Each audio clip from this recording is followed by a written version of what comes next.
जब भी कोई वीडियो बनाए, जंगे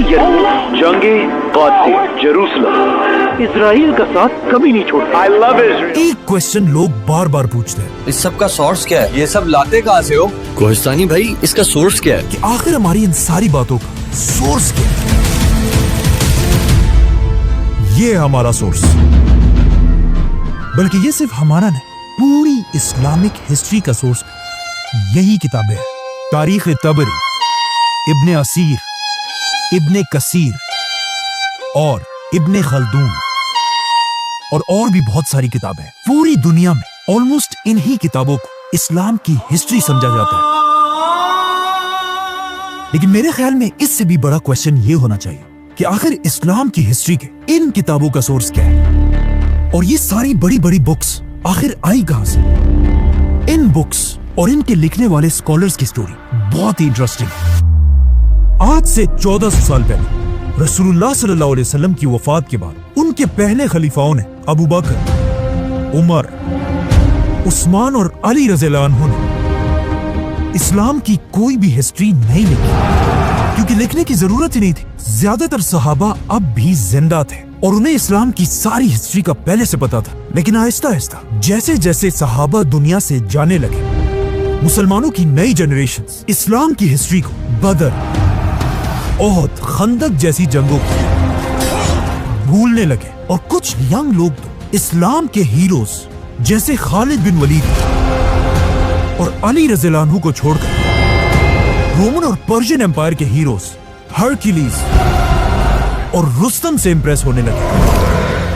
अब इस यंग जनरेशन को इस्लाम के हीरोज की याद दिलाने के लिए पहली बार मुसलमानों के एक बहुत बड़े खलीफा ने काम शुरू किया, जिनका नाम था उमर बिन अब्दुल अजीज। उमर बिन अब्दुल अजीज ने खलीफा बनते उस जमाने के एक बहुत बड़े स्कॉलर इब्ने शहाब अज़-ज़ुहरी को अपने पास बुलाया और उन्हें हुक्म दिया कि मेरी इस खिलाफत में मुसलमानों को रसूलुल्लाह सल्लल्लाहु अलैहि वसल्लम की जिंदगी के बारे में हर जगह जाकर लेक्चर्स दो। अब उमर बिन अब्दुल अजीज के जमाने में दुनिया के आखिरी कुछ ही सहाबी जिंदा थे, तो इब्ने शहाब ने उनसे रसूलुल्लाह सल्लल्लाहु अलैहि वसल्लम की जिंदगी के बारे में सीखा और उसे आगे अपने स्टूडेंट्स को सिखाने लगे, ताकि कहीं ऐसा ना हो कि आने वाले मुसलमान हमारे इन ग्रेट हीरोज को भूल जाए। और इनके इन्हीं में से दो स्टूडेंट्स को आज पूरी दुनिया जानती है, इब्ने इसहाक और इमाम मालिक। जिसके बाद इब्ने शहाब ने इस्लाम की तारीख की सबसे पहली किताब लिखी। लेकिन जैसे ही उन्होंने ये किताब पूरी की, खलीफा उमर बिन अब्दुल अजीज को शहीद कर दिया गया, और उमर बिन अब्दुल अजीज के शहीद होते ही उसके सिर्फ 30 साल बाद पूरी बनु उमैया की हुकूमत टूट गई, और बनु उमैया के साथ साथ इब्ने शहाब की लिखी हुई इस्लाम की तारीख की पहली किताब भी दुनिया से गायब हो गई। अब बनु उमैया की खिलाफत तो दुनिया से खत्म हो गई, लेकिन उसके बाद दुनिया में एक नई खिलाफत शुरू हुई, अब्बासी खिलाफत। अब अब्बासी खिलाफत में भी बनु उमैया की तरह बहुत सारी खराबियां थी, लेकिन उनमें एक बात ऐसी थी जिसे कोई भी डिनाई नहीं कर सकता। अब्बासी इल्म, नॉलेज से इतनी मोहब्बत करते थे कि उसे हासिल करने के लिए वो किसी भी हद तक जा सकते थे। यहाँ तक कि एक अब्बासी बादशाह ने रोमन एम्पायर से एक बहुत बड़ी जंग सिर्फ अफलातून की एक किताब के बदले में खत्म कर दी थी। अब्बासी खिलाफत के बादशाह मंसूर ने बनु उमैया के कैपिटल को खत्म करके दुनिया में मुसलमानों का एक नया कैपिटल बनाया, बगदाद।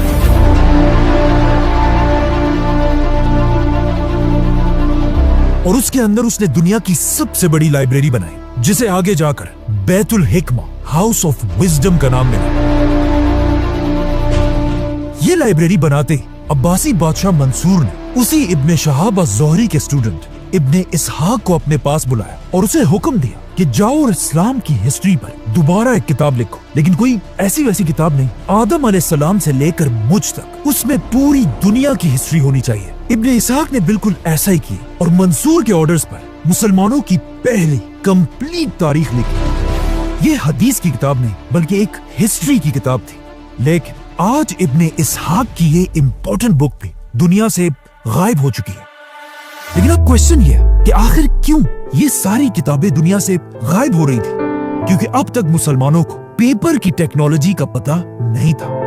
और ये सारी किताबें पुराने जमाने के एक बहुत ही महंगे मटेरियल पपायरस पर लिखी जाती थी, जिसे मुसलमान इन छोटे छोटे पत्तों को मिलाकर बनाते थे, जो पेपर के मुकाबले में एक बहुत ही मुश्किल काम था। पेपर की टेक्नोलॉजी उस जमाने में दुनिया के सिर्फ एक ही मुल्क में थी, मुसलमानों की खिलाफत से बहुत दूर, चाइना।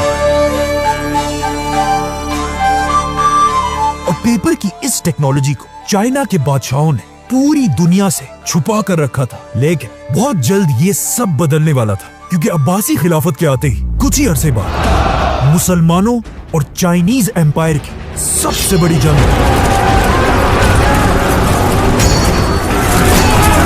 जिसमें मुसलमानों की फौज ने आसानी से पूरी चाइनीज फौज को क्रश कर दिया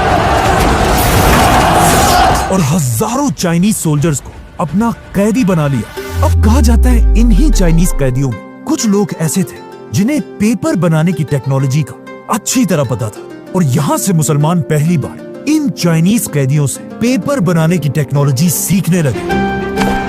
लेकिन पहले मुसलमानों को इसकी इंपॉर्टेंस का इतना पता नहीं था। लेकिन फिर आखिर अब्बासी खिलाफत का सबसे बड़ा बादशाह आया, जिसका नाम था हारून रशीद। और हारून रशीद को पेपर की टेक्नोलॉजी की ताकत का अच्छी तरह पता था, इसीलिए उसने बगदाद में दुनिया की सबसे बड़ी पेपर बनाने की फैक्ट्री बनाई, जिसके साथ ही दुनिया में एक नया दौर शुरू हुआ, जिसे आज तक लोग याद करते हैं, इस्लामिक गोल्डन एज।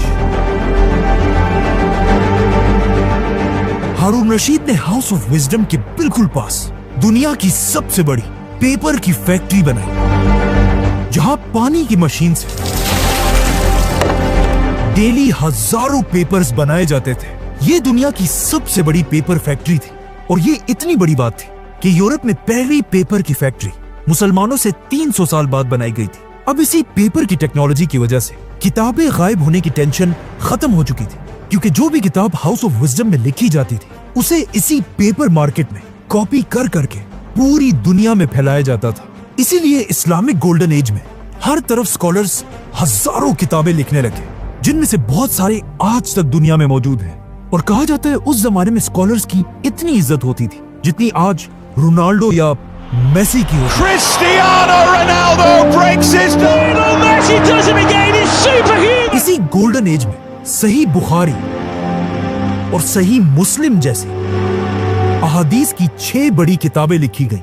लेकिन अब भी एक बहुत बड़ा मसला यह था कि इब्ने इसहाक की किताब गायब होने की वजह से इस्लाम की हिस्ट्री पर कंप्लीट कोई भी किताब नहीं थी। तो अब ये देखकर उसी इब्ने इसहाक के स्टूडेंट इब्ने हिशाम ने दोबारा एक बार फिर इस्लाम की हिस्ट्री पर किताब लिखी, और पेपर की टेक्नोलॉजी की वजह से इब्ने हिशाम की ये किताब आज तक हमारे पास पड़ी हुई है। बल्कि इस किताब का नया वर्जन आपको आसानी से कहीं से भी मिल जाएगा। ये इस्लाम की हिस्ट्री की सबसे पुरानी किताब है। अब इब्ने हिशाम के बाद हर तरफ इस्लाम की हिस्ट्री पर किताबें लिखी जाने लगी, जिसमें इस्लाम की नेक्स्ट हिस्ट्री की किताब अल वाक़िदी ने लिखी। ये है वाक़िदी की किताब, लेकिन आज बहुत सारे स्कॉलर्स वाक़िदी की कुछ बातों को सही नहीं समझते। जिसके बाद वाक़िदी के स्टूडेंट ने भी एक किताब लिखी, तबक़ात इब्ने साद, जिसमें उसने सारे सहाबा की स्टोरीज लिखी। और आखिर इसी दौर में एक ऐसी किताब लिखी गई कि अगर आपको इस्लामिक हिस्ट्री का थोड़ा भी पता है तो इस किताब का नाम आपने जरूर सुना होगा, और इस किताब का नाम है तारीख अत-तबरी। ये है तारीख अत-तबरी, जो इस्लामिक गोल्डन एज के एक बहुत बड़े स्कॉलर थे, और बगदाद के एक स्कूल में 10 दीनार की सैलरी पर स्टूडेंट्स को पढ़ाया करते थे। लेकिन आहिस्ता आहिस्ता जब लोगों को इमाम तबरी की इंटेलिजेंस का पता चला, कहा जाता है एक बार उनके स्कूल ने खुश होकर उनके सामने गोल्ड दीनार्स का एक खजाना रखा। लेकिन इमाम तबरी ने उससे सिर्फ अपने 10 दीनार उठाए और कहा, यही मेरी तनख्वाह है, इससे ज्यादा मैं एक पैसा भी नहीं लूंगा। तबरी ने अपनी इस किताब में आदम अलैहिस्सलाम से लेकर अब्बासी खिलाफत के सारे हालात लिखे हैं। इनके अलावा और भी बहुत सारे स्कॉलर्स थे, लेकिन यहाँ हम सिर्फ उन्हें डिस्कस कर रहे हैं जिन्होंने इस्लाम की हिस्ट्री पर बड़ी बड़ी किताबें लिखी हैं। तारीख अत-तबरी अब्बासी खिलाफत की आखिरी बड़ी किताब थी, क्योंकि इसके बाद अब्बासी खिलाफत आहिस्ता आहिस्ता कमजोर होने लगी।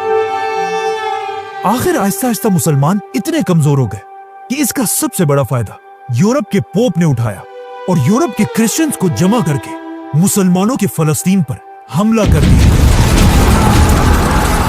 और जेरूसलम पर कब्जा कर लिया।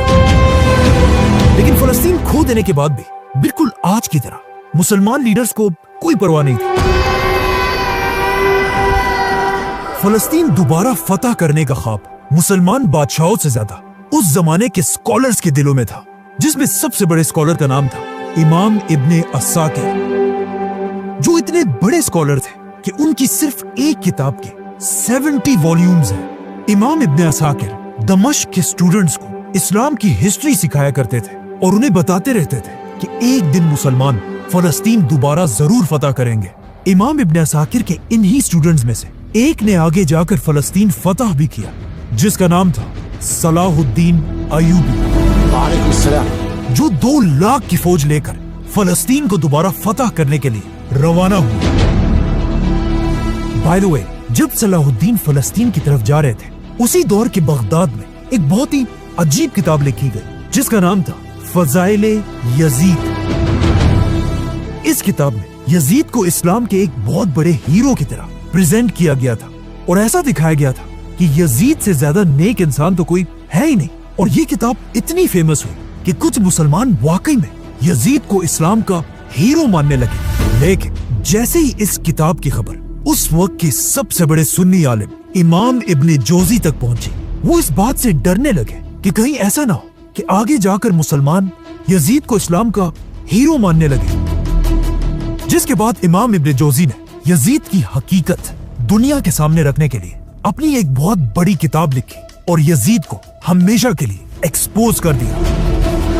अब जब यहाँ ये सब हो रहा था, वहां सलाहुद्दीन अयूबी ने आखिर पूरे फलस्तीन को फतह कर लिया और मस्जिद अक्सा पर इस्लाम का झंडा लहराया, जिसकी वजह से आज तक सलाहुद्दीन को पूरी दुनिया याद करती है। Warrior Saladin conquered the Crusaders. अब सलाहुद्दीन की इस फौज में भी एक बहुत बड़े स्कॉलर थे, इमाम इब्ने असीर, जिन्होंने लड़ने के साथ साथ इस्लाम की हिस्ट्री पर एक बहुत बड़ी किताब लिखी थी। और ये है उनकी किताब, जिसमें उन्होंने सलाहुद्दीन की जंगों के साथ साथ इंडिया पर हमला करने वाले पहले मुसलमान बादशाह की कहानी भी लिखी, सुल्तान शहाबुद्दीन गौरी। मतलब इब्ने असीर के दौर में मुसलमान फलस्तीन, इंडिया, हर तरफ सिर्फ जीत रहे थे। लेकिन इस किताब के बिल्कुल आखिर में मुसलमानों की असल तबाही का वक्त शुरू होता है और मुसलमानों को तबाह करने वाले बादशाह का नाम था चंगेज खान। सलाहुद्दीन अयूबी के कुछ ही अरसे बाद चंगेज खान मंगोलिया से मुसलमान इलाकों की तरफ बढ़ने लगा और एक एक करके हर मुसलमान सिटी को जलाने लगा। और ये इलाके फतह करते करते आखिर चंगेज खान का पोता Hulagu Khan Islamic golden age के सेंटर बगदाद तक पहुंचा। कहा जाता है इस वक्त तक इस्लामिक गोल्डन एज इतनी खराब हो चुकी थी कि लोग साइंस और नॉलेज को छोड़कर एक दूसरे के साथ अजीब अजीब बातों पर बहस करते थे। मतलब जब हलाकू खान तेजी से बगदाद की तरफ बढ़ रहा था, बगदाद के अंदर मुसलमानों की ये बहस चल रही थी कि एक सुई की नोक पर कितने फरिश्ते बैठ सकते हैं। हजरत ईसा अलैहिस्सलाम कैसी रोटी खाया करते थे, और ऑफ कोर्स शिया सुन्नी की आपस की बहस। और जब मुसलमान आपस में इन बहसों में बिजी थे, हलाकू खान की फौज बगदाद में दाखिल हुई और शिया सुन्नी को देखे बगैर सबको मुसलमान समझकर सबकी गर्दनें उड़ा दी। कहा जाता है हलाकू खान ने बगदाद में इतने मुसलमान मारे थे कि बगदाद के दरिया का कलर मुसलमानों के खून की वजह से कई दिनों तक बिल्कुल रेड था।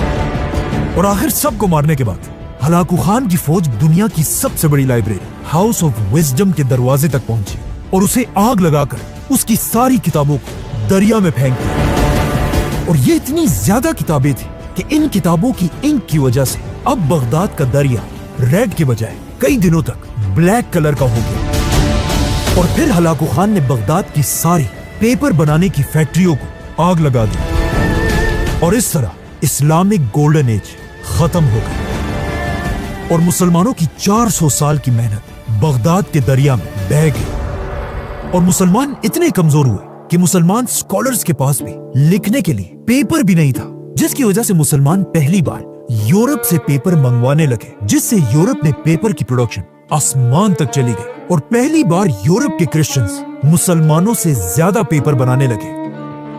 अब जब मंगोलों की तबाही के बाद पूरी मुसलमान दुनिया में एक मायूसी छाई हुई थी और साइंस और हिस्ट्री की बहुत सारी किताबें बर्बाद हो चुकी थी, इसी दौर में कुरान की तफसीर और इस्लाम की हिस्ट्री के बारे में सबसे बड़ी किताब लिखी गई, जिसका ऑलमोस्ट हर मुसलमान ने नाम जरूर सुना होगा, और इस किताब का नाम है तारीख इब्ने कसीर। इस किताब का असली नाम अल-बिदाया व निहाया है, which means शुरू से लेकर आखिर तक, जिसमें उन्होंने आदम अलैहिस्सलाम से लेकर कयामत तक हर डिटेल लिखी है। इब्ने कसीर के बाद एक और भी बहुत बड़े मुसलमान साइंटिस्ट ने इस्लाम की हिस्ट्री पर किताब लिखी, जिन्हें कुछ लोग मुसलमानों का आखिरी बड़ा साइंटिस्ट मानते हैं, जिनका नाम था अल्लामा इब्ने खल्दून, और ये है उनकी किताब। इस किताब की पहली जिल्द को आज तक हार्वर्ड और ऑक्सफोर्ड जैसी यूनिवर्सिटीज में पढ़ाया जाता है, बल्कि इब्ने खल्दून के नाम पर आज भी तुर्की में एक बहुत बड़ी यूनिवर्सिटी बनी है। आज कुछ स्कॉलर्स इब्ने खल्दून को मुसलमानों का आखिरी बड़ा स्कॉलर मानते हैं, क्योंकि मंगोलों की तबाही के बाद अब दुनिया में सबसे ज्यादा पेपर मुसलमान नहीं बल्कि एक यूरोप के क्रिश्चियंस बना रहे थे। और जिस साल इब्ने खल्दून फौत हुए, उसी साल यूरोप में एक आदमी पैदा हुआ, गुटेनबर्ग, जिसने एक ऐसी मशीन इजाद की कि दुनिया को हिला कर रख दिया, प्रिंटिंग प्रेस, जिससे यूरोप में आहिस्ता आहिस्ता मिलियंस ऑफ किताबें लिखे जाने लगी। और ये प्रिंटिंग प्रेस इतना जबरदस्त मशीन था कि पहले जो आदमी दिन में 40 पेजेस लिखा करता था, अब इस प्रिंटिंग प्रेस की मशीन की वजह से वो हर दिन 4000 पेजेस प्रिंट करने लगा, जिससे of course Europe Aahista Aahista मुसलमानों से आगे निकलने लगा। और अब इस प्रिंटिंग प्रेस के दौर में मुसलमानों की दुनिया में एक नई सुपर पावर बन चुकी थी, उस्मानिया सल्तनत। और उस्मानिया सल्तनत ने एक ऐसा फैसला किया जिसे आज तक उनका सबसे बड़ा ब्लंडर माना जाता है। उस्मानिया सल्तनत के बादशाह और स्कॉलर्स ने मिलकर एक बहुत ही अजीब ऐलान किया कि ये मशीन प्रिंटिंग प्रेस मुसलमानों के लिए हराम है। और वो इसलिए क्योंकि कुछ स्कॉलर्स ने कहा कि इल्म सिर्फ कलम से लिया जा सकता है, मशीनों से नहीं। कुछ ने कहा कि ये तो एक क्रिश्चियन इन्वेंशन है, इसे तो हराम होना चाहिए। और कुछ स्कॉलर्स इस बात से डर रहे थे कि अगर हर मुसलमान के हाथ में किताब आ गई तो फिर हमारा क्या होगा। जो भी हो, अब एक तरफ यूरोप के पास 1000 प्रिंटिंग प्रेस थे और दूसरी तरफ मुसलमान दुनिया में 0, मतलब एक मुसलमान अब भी दिन में सिर्फ 40 पेजेस लिख सकता था। और इसके मुकाबले में यूरोप का एक क्रिश्चियन दिन में 4000 पेजेस प्रिंट कर सकता था। तो ऑफ कोर्स यहाँ से मुसलमानों का डिक्लाइन शुरू हुआ और यूरोप ऊपर जाने लगा और मुसलमान इल्म और नॉलेज को छोड़कर ताजमहल जैसी बड़ी बड़ी बिल्डिंग्स बनाने लगे और यूरोप में यूनिवर्सिटीज और लाइब्रेरीज बनने लगी, जिसकी वजह से इब्ने खल्दून और अल-बैरूनी की बजाय अब दुनिया के बड़े बड़े साइंटिस्ट यूरोप में पैदा होने लगे। Leonardo da Vinci, Galileo, Newton. आखिर यूरोप के इस प्रिंटिंग प्रेस के 300 साल बाद उस्मानिया सल्तनत को रियलाइज हुआ कि उन्होंने कितनी बड़ी गलती की है और 300 साल बाद मुसलमानों ने अपना पहला प्रिंटिंग प्रेस बनाया। लेकिन अब बहुत देर हो चुकी थी और आज तक मुसलमान दोबारा यूरोप के सामने अपना सर नहीं उठा सके। सब्सक्राइब।